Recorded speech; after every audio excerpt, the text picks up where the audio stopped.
श्री वटवृक्ष स्वामी महाराज देवस्थान व ब्रह्मांड नायक चॅरिटेबल ट्रस्ट उस्मानाबाद यांच्या वतीने येथील देवस्थानच्या भक्त निवास येथे त्रिपुरारी पौर्णिमेनिमित्त दीपोत्सव साजरा करण्यात आला। जवळपास 11,000 दिव्यांच्या दीपोत्सवात उजळलेले भक्त निवासाचे नयन मनोहारी दृश्य डोळ्यांचे पारणे फेडणारे आणि लक्षवेधी ठरले। या दीपोत्सवाचा शुभारंभ मंदिर समितीचे चेअरमन महेश इंगळे यांच्या हस्ते करण्यात आला। या प्रसंगी बोलताना इंगळे यांनी द्वापार युगापासूनच हिंदू धर्मात दीपोत्सवास मानाचे स्थान आहे असे सांगितले।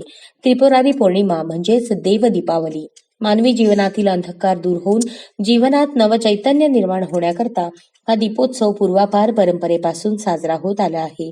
दीपावली व त्रिपुरारी पौर्णिमेनिमित्त आजही राज्यभरातील अनेक भाविक येथे एकत्र येऊन जीवनातील अंधकारमय विचारसरणीवर मात करून जीवनात नवचैतन्य प्राप्त करण्यासाठी या दीपोत्सवाच्या माध्यमातून स्वामींचे आशीर्वाद घेऊन खऱ्या अर्थाने जीवन सुख समृद्ध करून घेतात असे भावोद्गार व्यक्त केले।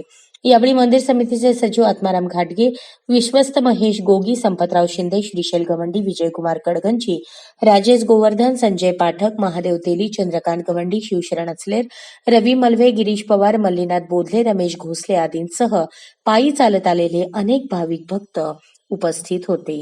अशाच नवनवीन अपडेटसाठी जनता राज्य न्यूज चॅनलला सबस्क्राईब करा, लाईक करा आणि शेअर करायला विसरू नका।